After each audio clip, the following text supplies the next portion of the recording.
Hello mes chéris, j'espère que vous allez bien. Aujourd'hui on est là pour une nouvelle vidéo. Alors franchement cette vidéo je pense que vous allez trop la kiffer parce que on va parler nourriture et organisation. Il faut savoir qu'au début du mariage, la gestion de la nourriture, la gestion des repas, c'est très cardio. Faut vraiment s'attraper. Dans cette vidéo je vais vraiment vous donner tous mes conseils et surtout vous expliquer comment je m'organise pour alléger ma charge mentale en fait. Moi, je me rappelle qu'au début j'étais très motivée, j'avais toujours plein d'idées et tout, j'avais même pas besoin de scroller sur les réseaux pour trouver des recettes, j'avais tout le temps plein d'idées. Ma force de faire et plus les semaines elles passent, plus je savais plus quoi faire, j'avais plus d'idées. Et puis quand tu vas chez ton mari, tu lui dis ouais, tu veux manger quoi ce soir? Et tu dis je sais pas. Deuxième jour, tu veux manger quoi ce soir? Je sais pas en fait c'est devenu le mot à bannir en fait, je sais pas, je pouvais plus entendre cette réponse. Vous voyez les vidéos où les femmes tellement leur mari leur dit je sais pas, elles prennent une assiette, elles écrivent je sais pas, c'est trop ça que j'avais envie de faire parce que genre c'était trop pour moi. Qui m'a envoyé dans cette prisona, la prisona. Bref, dans cette vidéo je vais expliquer comment je fais, comment je m'organise, les petits tips que, voilà, mes petites skills que j'ai commencé à avoir avec les années. Et voilà, j'espère que vous êtes prête, hein. Avant qu'on aille dans la cuisine, je vais d'abord vous parler du premier point. Ce point-là, il m'a tellement aidé. En fait, c'est un game changer. Il a changé ma vie. Il est très important d'avoir un livre des recettes. Vous devez tenir un livre des recettes, que ce soit en papier ou de manière électronique. Par exemple, moi, ce que je fais, c'est que sur mon iPad, j'ai quelques recettes et des fois, je regarde là-bas et tout. Mais je vous avoue qu'avec le temps, j'ai pas mal de recettes dans ma tête. Mais pour les débutantes ou si vous souhaitez tout simplement commencer à être organisé dans vos repas, c'est vraiment ça qu'il faut avoir. Donc en fait, vous devez avoir un livre des recettes classé par féculent. Vous allez faire une partie riz semoule, une autre partie pommes de terre / pain, une autre partie pâtes et une autre partie sans féculent. Pourquoi c'est mieux de classer vos recettes par féculent? Quand vous allez aller dans votre cellier ou dans votre stock, vous allez directement voir vos féculents et les recettes qui y sont liées. À force de voir ça, vous allez, même sans regarder votre cahier, vous allez trouver vous-même les recettes et tout. Donc bref, moi j'ai classé par féculent. Moi, j'ai pas un grand stock, j'ai juste un petit stock, ou alors je vais venir vraiment classer ma nourriture et ça me permet de voir, ok, moi dans mon stock il me reste ça, voilà les recettes que je peux faire. Après bien évidemment tous ces féculents vous pouvez les adapter en fonction de comment vous mangez, hein. Et ensuite j'ai fait une catégorie sans féculents. Quand je prends un peu trop de poids, j'aime bien manger sans féculents, c'est-à-dire pas de pommes de terre, pas de pâtes, pas de riz, rien du tout, juste des légumes et un peu de viande. Entre parenthèses, protéines, légumes. Oui, des fois il y a des plats, il n'y a pas forcément de riz, de pâtes ou de pain, c'est juste de la viande et des légumes. Pour moi, le fait d'avoir classé mon livre de recettes de cette manière, ça m'a aidé à y voir beaucoup plus clair. Donc en fait, je suis venue, j'ai d'abord classé, ensuite vous allez venir trier. Pour trier, vous allez prendre toutes vos recettes. Vous pouvez, celles qui sont un peu dans l'IT, vous pouvez également faire des tableaux Excel, hein. Franchement, c'est encore mieux. Si tu fais des tableaux Excel, tu fais ta feuille 1, feuille 2, feuille 3, feuille 4 en fonction de tes féculents. Bref, une fois que vous avez fait vos 4 catégories, vous allez venir sur les réseaux sociaux. Donc tac, tu prends ton téléphone et tu viens scroller plein de recettes qui t'appellent, hein, plein de recettes qui t'attirent et tout. Et tu commences à noter chaque recette dans la bonne case. Imaginons, je vois des recettes de penne arrabbiata, je vais venir directement dans la catégorie pâtes et je vais écrire ma recette. Steak frites, je vais directement aller dans pommes de terre et je vais aller écrire dans... Vous voyez ce que je veux dire? Donc chaque recette que vous allez voir sur les réseaux sociaux, vous allez venir l'écrire dans votre catégorie, la bonne catégorie. N'hésitez pas à mettre en commentaire si vous connaissez des bons comptes avec des recettes et tout. Moi ce que j'avais fait à l'époque, c'est que j'avais téléchargé des e-books et tout de filles qui cuisinent, qui avaient partagé les e-books. La vérité c'est grave bien, hein. Vous pouvez aussi les imprimer et après vous les plastifiez comme ça quand vous êtes en cuisine, ça se salit pas facilement. Même sur Snap et tout, il y a plein de filles qui partagent des recettes. Ce que vous allez faire, c'est que vous allez tout simplement tout rédiger et alors après vous allez vous retrouver avec un beau livre comme ça avec vos recettes et après vous pouvez mettre des petits intercalaires comme ça, vous allez chaque fois à la bonne page. C'est très important de ne pas négliger le cahier des recettes, surtout au début, parce que en fait notre cerveau, comme il n'était pas habitué à gérer un foyer, nourriture, ménage, organisation, les vêtements, le linge, tout ça et tout, votre cerveau il va peut-être pas suivre au début, il y aura tellement de choses à faire. Alors si vous avez un carnet avec toutes vos recettes écrites, en fait là il n'y a pas à réfléchir.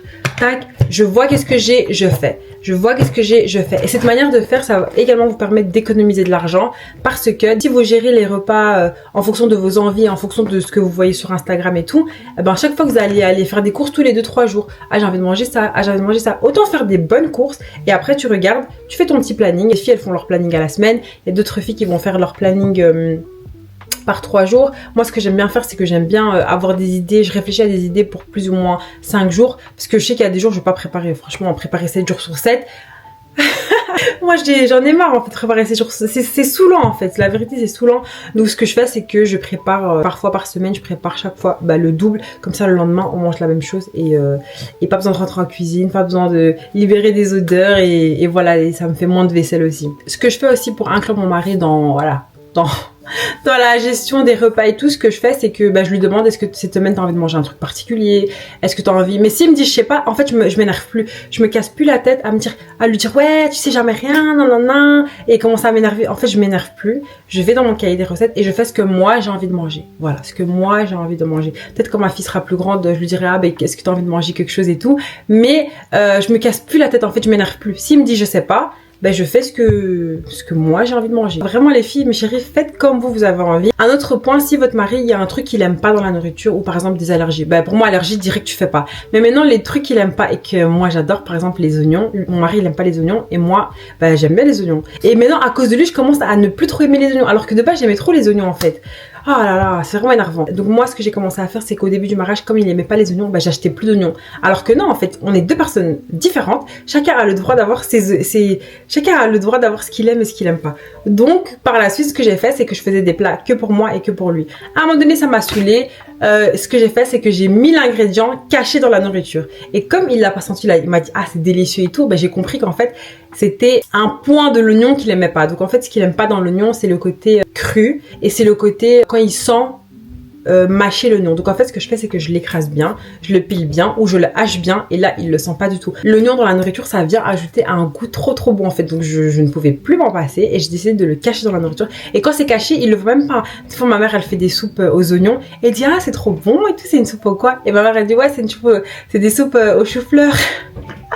Parce qu'en fait c'est pas l'oignon qu'il aime pas, c'est sentir l'oignon, l'odeur, sentir le côté cru, sentir le côté de l'oignon en fait. Mais si c'est un peu caché avec des épices et tout, il sent rien du tout. Je voulais trop vous parler de ce point là, c'est concernant les contenants. Donc ce type de contenant là, je sais que quand vous allez vous marier, vous allez avoir envie d'acheter ce type de contenant là parce que voilà c'est trop beau, on voit les photos Pinterest et tout. Franchement c'est vrai que je me suis fait avoir.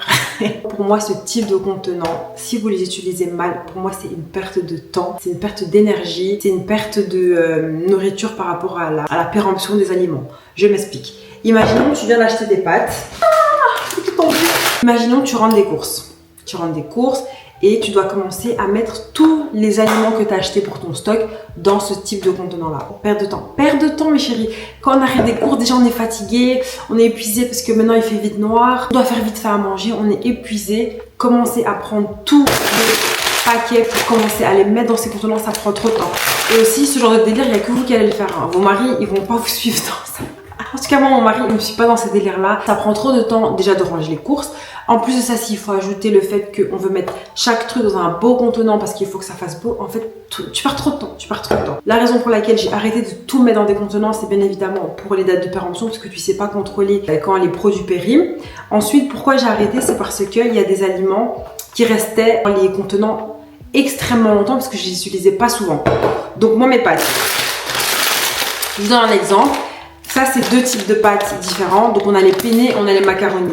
Les penne, on mange ça tout le temps parce que j'aime trop cette forme de pâte. Mais les macaronis, beaucoup moins. Les macaronis, c'est plus quand j'ai des invités, que c'est des enfants ou que ma fille, il y a ses cousins, cousines qui sont là.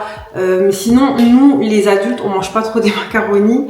Ou alors, si j'ai envie de faire un plat vraiment où j'ai besoin d'avoir un macaroni, style pâte, crème fraîche avec des petits lardons et tout. Mais sinon, on utilise tout le temps des penne. On mange tout le temps des penne ou des farfallés ou les spaghettis. Donc c'est ceux-là que je vais mettre dans ce type de contenant là parce que c'est ceux-là que je vais utiliser souvent.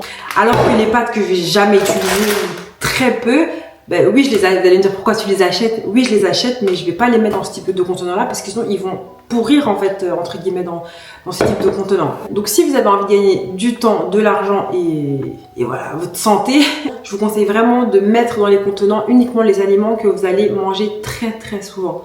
Comme par exemple moi ici. J'ai ce contenant-là pour le riz. Le riz, c'est un truc qu'on mange très souvent. Alors, je mets dans mes contenants et après, je mets dans mon cuiseur de riz, comme ça. Ou alors, il y en a qui ont des petits verres ou des petites cuillères et vous versez comme ça dans votre cuiseur de riz. Donc ça, pour le riz. Ça, pour les pâtes. Pour le sucre, moi, je mets dans un contenant comme ça. Ça, j'ai acheté chez Ikea. Ça, c'est pour le sucre. Pour les œufs, c'est ça. Pour les œufs, c'est pareil. Voilà, c'est des contenants assez simples pour les œufs.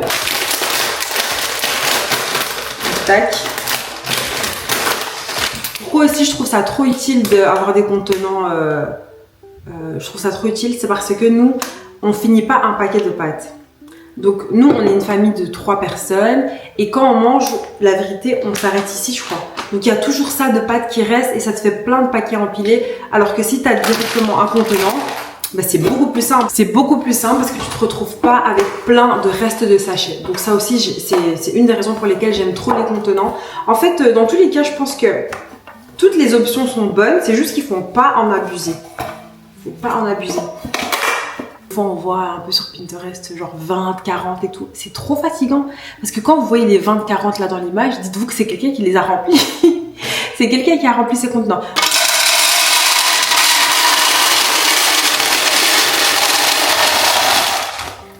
Vous voyez en général un contenant c'est plus ou moins un paquet de pâtes mais il reste encore un peu de place donc vous pouvez mettre un paquet et des petites schnoodles de pâtes. Est-ce que vous aussi vous avez remarqué que la taille des pâtes ils ont changé? Je disais à mon mari qu'avant, les penne, elles étaient beaucoup plus grandes. Et maintenant, les penne, elles font cette taille-là. Parce que c'est la crise. Hein. C'est la crise. Dans la Belgique d'Arizona, c'est difficile maintenant. Imprimer. C'est difficile. Hein. Les agriculteurs, ils sont fatigués. Les producteurs, ils sont fatigués. Donc, ils ont réduit la taille de nos pâtes. Et ils ont augmenté les prix. Ouais. Le rat. Moi, j'ai fait mes contenants. Bah, tac, je le viens et je le range. Je prends mes trucs et je les range. Pour mes épices, moi, ce que j'utilise, c'est ceci. J'utilise des contenants pas trop petits, donc ils sont plus grands que les tailles standards, mais ils sont aussi pas trop grands. C'est important pour les épices d'avoir des contenants qui sont pas trop grands parce qu'à force d'ouvrir et fermer, il y a l'air qui va rentrer et ça va vous créer des gros cailloux comme ça et ça va être vraiment difficile. Voilà, c'est pas top. Et pour conserver la fraîcheur des épices, ben il faut prendre des moyens. Voilà, des contenants moyens et ensuite vous venez chaque fois les remplir.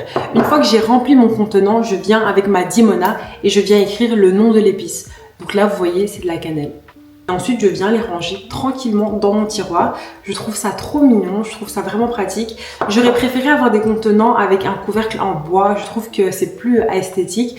Mais bon, voilà, franchement, c'est très facile à nettoyer. Niveau hygiène, c'est plus simple que le bois on va dire, mais niveau visuel moi j'aurais préféré ceux en bois. Ceux-ci moi je les ai achetés chez Cadizi à rue de Brabant, ils font souvent des promos et tout, donc ce que je vous conseille c'est si vous allez vous marier dans pas longtemps ou si vous avez envie de changer dans pas longtemps, c'est d'attendre les soldes et ensuite vous achetez tout d'un coup et comme ça vous faites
Est-ce que vous aussi c'est comme ça?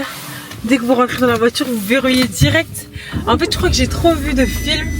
Du coup, je me sens obligée de, dès que je rentre dans la voiture, je dois verrouiller en fait. C'est psychologique. Comme ça, si on m'attaque, je mets des pêches direct, tu vois. Ah! Rentre à la maison, c'est parti. Alors mes chéris, maintenant je vais vous expliquer comment je m'organise lorsque je fais les courses. Moi j'aime trop faire les courses au Aldi et au Colruyt. Faut savoir que Aldi c'est mon magasin préféré depuis que je suis jeune. Parce que même quand j'étais chez ma mère, je faisais tout le temps les courses à Aldi.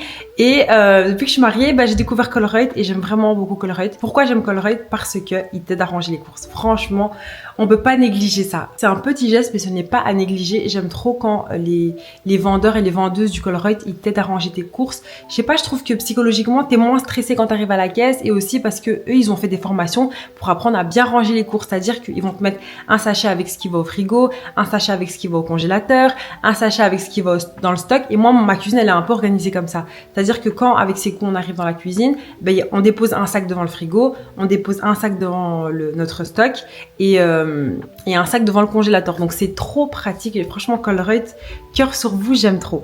Donc niveau budget, c'est cool, il a la carte chèque repas. Après, à côté de ça, on ajoute une centaine d'euros comme ça. Donc, ce que je fais, c'est que j'ai le budget en tête, donc je connais mon budget avant d'aller faire les courses. Et aussi, avant de sortir faire les courses, j'ai déjà regardé dans mon stock ce qui manquait au frigo. Donc, je sais ce que je dois acheter. C'est-à-dire que je vais pas aller faire les courses alors que j'ai un doute sur est-ce qu'il y a ça, est-ce qu'il y a ça. Je dois être sûre de moi. C'est-à-dire que j'ai regardé avant dans mon stock et dans mon frigo avant d'aller faire les courses. Donc, tac, maintenant, je vais au magasin, tout ça et tout. Ah oui.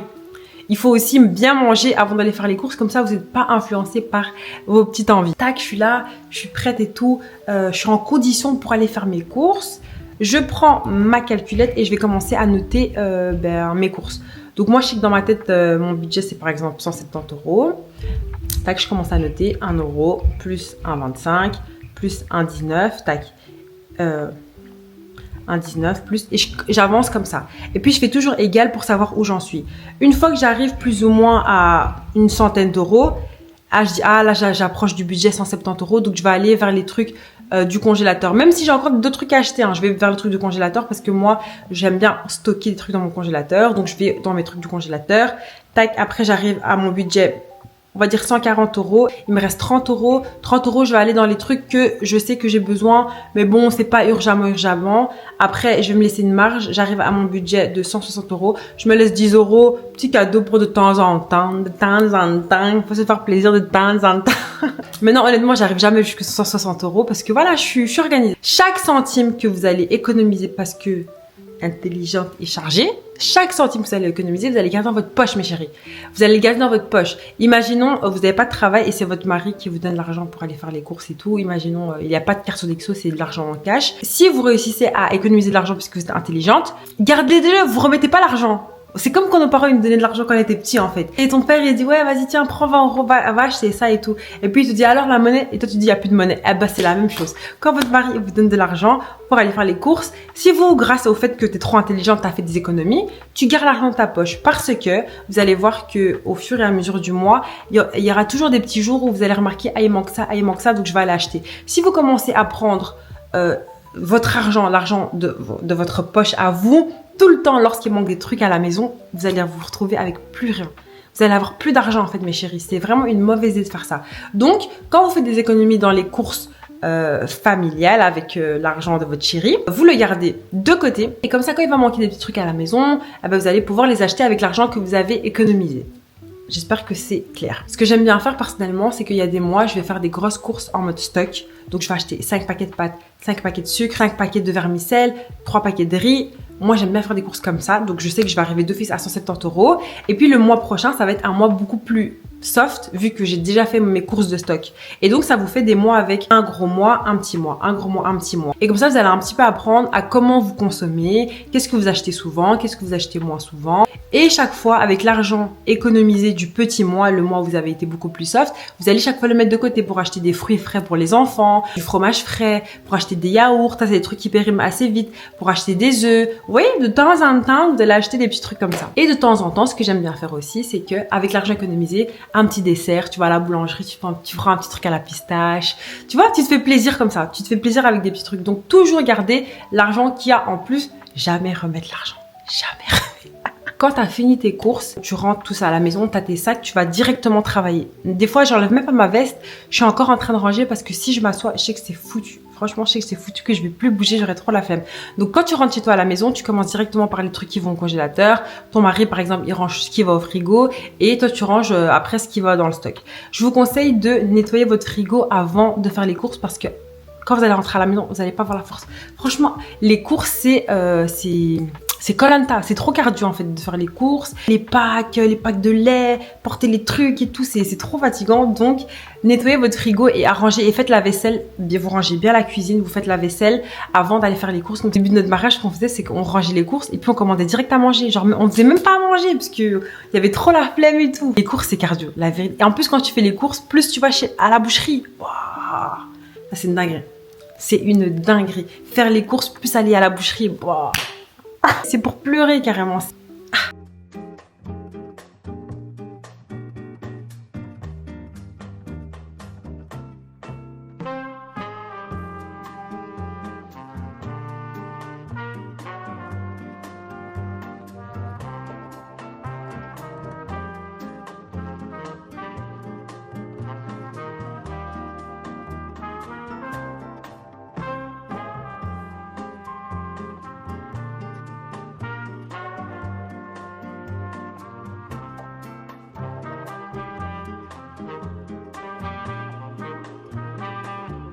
Concernant la routine par rapport au repas, moi ce que j'aime bien faire, c'est que j'aime bien faire ma journée et puis je commence à cuisiner vers 16-17 heures. Comme ça ma fille elle mange vers 18 heures et puis on a 1 heure pour lui faire brosser les dents, laver, faire la douche, masser, mettre la crème, lire une petite histoire, voir si tout va bien, la mettre au lit et puis ciao.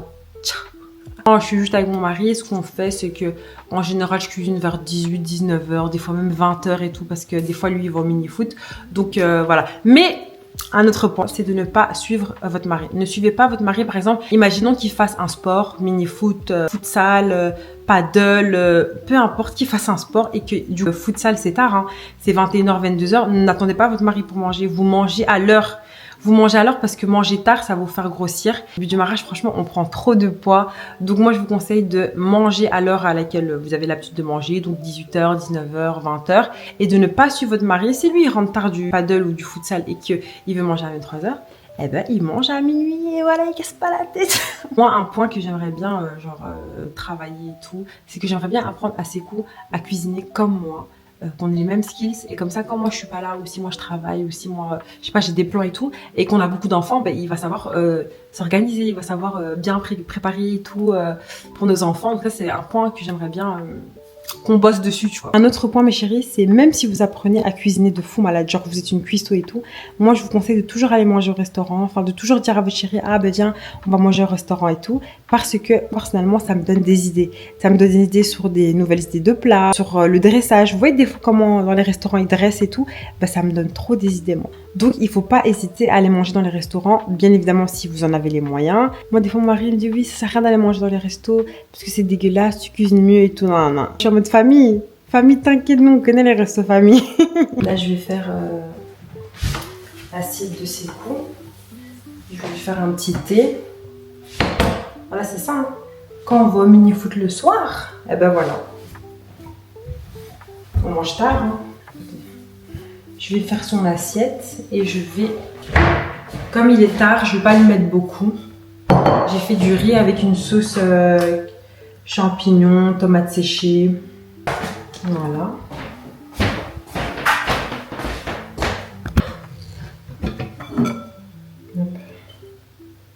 Moi, j'ai déjà mangé parce que je ne voulais pas manger tard.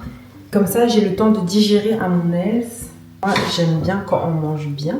Donc là, j'ai mis le riz.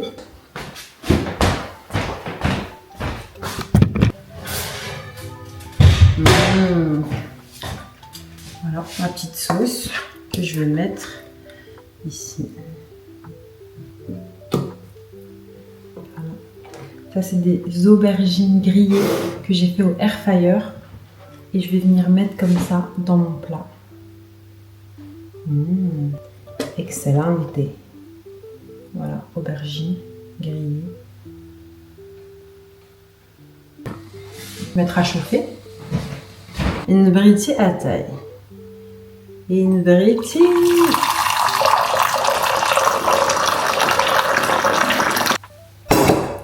Je vais me servir un petit thé et on va aller dans ma chambre.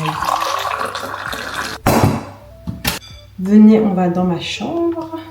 Alors mes chéris, moi je vous conseille de ne pas vous mettre trop la pression. Je sais qu'il y a beaucoup d'hommes qui disent ah moi si ma femme elle sait pas cuisiner, je sais pas quoi nan.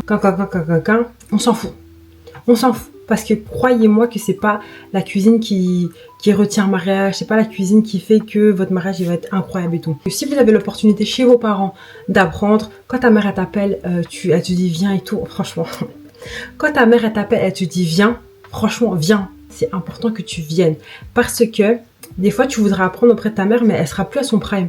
Tu vois ce que je veux dire? Ta mère quand elle est à son prime, c'est-à-dire qu'elle est motivée, elle fait des plats pour ton papa, elle fait des plats pour toute la famille, tout quand elle est à son prime, c'est là qu'il faut apprendre de ta maman. Parce que viendra un moment où toi aussi tu auras envie d'apprendre. Mais je vais pas dire qu'il sera trop tard, mais surtout ta mère elle est fatiguée. Elle-même elle a oublié, elle-même ça fait peut-être 1 mois qu'elle a pas fait de tiep, ça fait peut-être 1 mois elle a pas fait de mafé. Elle est fatiguée en fait, elle est fatiguée, je vais pas dire qu'elle a oublié, bien évidemment, parce que des skills pareils ça s'oublie pas, mais voilà. Il faut apprendre de vos darons quand elles sont à leur prime.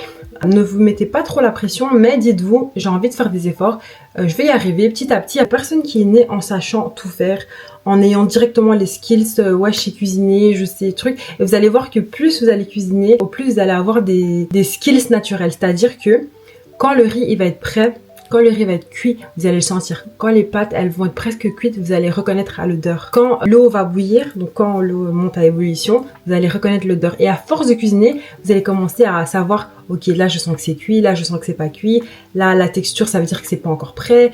Plus vous allez toucher au truc et plus vous allez apprendre à cuisiner. Autre conseil, c'est de goûter tout ce que vous pouvez.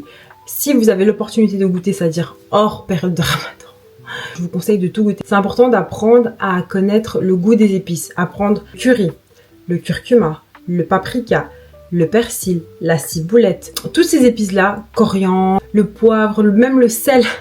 Je vous promets que c'est super important que vous appreniez à goûter tout et comme ça tu sais ce que tu vas mettre dans chacun de tes plats. Est-ce que c'est des épices que tu aimes? Est-ce que celles-ci tu les aimes beaucoup moins?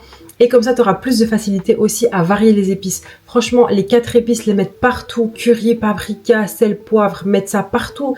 T'as l'impression que t'es dans un rêve ou dans un cauchemar, je sais pas. Dans un rêve où tu manges toujours la même chose. Tu manges du poisson qui a le goût d'un tagine, tu goûtes un steak qui a le goût d'un tagine, un gratin qui a le goût d'un tagine. Franchement, je vous conseille de varier les épices, mais pour varier les épices, il faut d'abord les connaître. Au niveau de mes résolutions, moi personnellement, j'aimerais apprendre à moins manger. Je trouve qu'on mange trop, franchement on mange trop.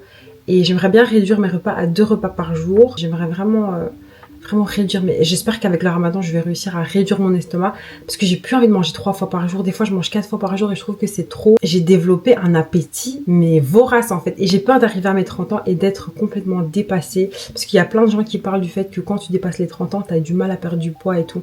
J'ai vraiment pas envie d'en arriver là, donc je mise beaucoup sur ce ramadan pour réussir à diminuer mes repas et manger beaucoup moins. D'abord, vous parlez des outils qui sont pour moi indispensables dans une cuisine au départ. Le premier outil, c'est la bouilloire. Pour moi, c'est trop pratique, c'est trop utile. C'est genre limite, t'as pas encore son appart, t'achètes déjà ta bouilloire. C'est trop important d'avoir une bouilloire. Ça te facilite quand tu dois faire vite à manger et que tu dois faire l'eau des pâtes. Ça te facilite pour boire le thé. Ça te facilite à plein de moments. Donc pour moi, bouilloire, c'est indispensable. Ensuite, on a le cuiseur de riz. Le cuiseur de riz, super important. Et moi, j'ai un cuiseur de riz qui est vraiment adapté. C'est pas juste pour 2-3 personnes. Je pense que c'est peut-être pour 5-6 personnes. Donc c'est trop bien. Et justement, quand on a beaucoup d'invités, alors je fais cuire du riz 2 fois. Donc je remplis bien mon cuiseur de riz. Je récupère mon riz et ensuite je fais cuire de nouveau du riz et comme ça j'ai suffisamment pour toute notre grande famille. Bouilloire, cuiseur de riz et ensuite on a l'air fryer. L'air fryer c'est trop utile. Oh mon dieu. Je sais même pas comment avant je faisais. Franchement, je sais même pas comment avant je faisais. Mais l'air fryer, si vous avez les moyens d'en acheter, achetez un air fryer. Donc moi j'ai le air fryer Ninja avec les 2 compartiments. Trop pratique. D'un côté je peux mettre mes légumes, de l'autre côté je mets mes féculents. C'est trop pratique. Tu mets tes protéines, tes viandes et tout. De l'autre côté tu mets tes légumes. C'est trop pratique. C'est un gain de temps et c'est beaucoup plus facile à nettoyer qu'une plaque de cuisson que tu mets dans ton four. Donc air fryer 10 sur 10, j'aime trop. Et puis même pour la cuisson, c'est bien réparti, ça sous forme de chaleur tournante, ça va bien en bas et tout. Donc air fryer c'est un 10 sur 10. Et ensuite je dirais tout ce qui est mixeur, hacher, blender. Ce que j'ai, c'est que j'ai un blender, donc le blender comme ça semble de chez Electrodépôt, trop bien. J'ai un mixeur, donc le mixeur celui vous voyez, le mixeur plongeur. Et ensuite j'ai un hacher. Le hacher, je l'ai cassé malheureusement, mais j'ai un hacher manuel. Donc en gros c'est une boîte que tu tires comme ça, avec un petit filet. Vous pouvez l'acheter chez Cadizi à 3 €. Vous tirez comme ça et ça vous hache le persil, ça hache les oignons. Et c'est pratique parce que des fois t'as pas forcément envie de sortir ton outil. Tu sors juste ton petit hacher manuel et tu viens tirer. Et t'as tes petits oignons que tu peux hacher et tu le mets dans ta sauce. Donc ça c'est vraiment les outils que pour moi ils sont vraiment indispensables. Et alors au niveau du nettoyage, je dirais mon Karcher vapeur et le Dream H12. Donc ça c'est celui que vous m'avez déjà vu l'utiliser, c'est un aspirateur laveur. Je sais qu'il y a aussi le Thermomix, il y a beaucoup de gens qui parlent du Thermomix. J'ai pas l'impression forcément d'en avoir besoin. Après, je me dis pour les gens qui savent vraiment pas cuisiner, je pense que c'est super utile en fait. La machine, elle te dit tout ce que tu as à faire, mets ça, et ton plat il est réussi. Donc le Thermomix, donnez-moi vos avis un petit peu en commentaire s'il y en a qui ont le Thermomix, mais c'est vrai que le prix, le prix ça fait un peu, voilà, faut être sûr de son achat en fait. Faut être sûr que voilà, t'en as besoin et que tu vas l'utiliser quoi. Également comme conseil mes chéris, c'est congeler tout ce que vous pouvez. Le riz, le pain, les pâtes, gâteaux, tout ce que vous pouvez congeler, vous le congelez, ça va vous faciliter la vie. Je sais pas comment vous expliquer, mais moi comme j'ai pas forcément de boulangerie près de chez moi, depuis longtemps on fait ça en fait, on achète, et puis c'est ma mère qui faisait ça, elle achetait beaucoup de pain, elle met au congélateur et ensuite tu viens, tu sors ton pain très tôt le matin ou tu sors la veille et le lendemain il est nickel et tout. Et si tu veux avoir cet effet un petit peu croustillant et tout, ce que tu fais, la règle ultime c'est, ce conseil là franchement notez-le bien, tu vas voir ta baguette elle est plus aussi fraîche que quand tu l'as achetée à la boulangerie. Tu prends ta baguette, tu la passes sous l'eau, donc sous un jet d'eau, un tout petit peu, tu vois, un tout petit peu, et ensuite tu viens la mettre au four. Et quand tu vas la sortir du four, ta baguette, elle sera toute croquante et à l'intérieur, ce sera bien mou. En fait, c'est trop agréable, surtout pour les gens qui aiment pas que la baguette, elle t'arrache ton palais en fait. Des fois, même t'achètes une baguette fraîche à la boulangerie et la baguette, elle t'arrache ton palais tellement c'est dur. Et ben, si vous supportez pas ça, essayez cette technique, vous allez m'en dire des nouvelles. Le riz qui a été cuit puis congelé et ensuite décongelé, il est 10 fois meilleur pour les gens qui ont des soucis d'estomac, de digestion, qui sont souvent ballonnés et tout, parce que l'amidon se transforme et 10 fois meilleur. Vous inquiétez pas concernant tout ce qui est, est-ce qu'on perd les vitamines et tout, pareil pour les fruits et les légumes. Congelez tout ce que vous pouvez et comme ça vos vitamines seront et les minéraux en général seront bien préservés. Donc tu fais tes stocks de riz, de pain, tu fais beaucoup de pain et tout, tu fais tes petites entrées, tu congèles tous tes légumes, tu congèles tous tes fruits pour faire tout ce qui est smoothie et tout et comme ça tu seras facilité hein, honnêtement. Et je finirai par vous dire que tout le temps économisé grâce au fait que vous ayez une meilleure gestion, une meilleure organisation, profitez-en pour vous reposer. Profitez-en pour réfléchir à votre vie, réfléchir à des nouvelles idées de repas, réfléchir à des nouvelles idées de façon de manger, pourquoi pas changer l'hygiène de vie. Profitez-en parce qu'en tant que femme, on est tellement stimulé. Des fois, c'est même pas forcément ton mari, tes enfants et tout, c'est tout ce qu'il y a autour, la famille, la belle famille et tout. Donc, des fois, on est tellement stimulé, surtout par rapport à la nourriture, je trouve ça dingue. Des fois, c'est grave relou et tout. Donc, dès que vous avez l'opportunité d'avoir un petit peu de temps pour vous, profitez-en pour... tu relaxes, t'es chill, tu profites de la vie elle est cool, calm down. Donc voilà mes chéris, on est arrivé à la fin de la vidéo, j'espère que cette vidéo elle vous aura plu, j'espère que j'ai réussi à vous faire passer tous les messages, j'espère que j'ai rien oublié, mais dans tous les cas, n'hésitez pas à passer en commentaire si jamais il y a d'autres trucs que vous pensez, si jamais vous avez d'autres conseils aussi pour nos petites chéries, et je vous fais de gros bisous et prenez soin de vous.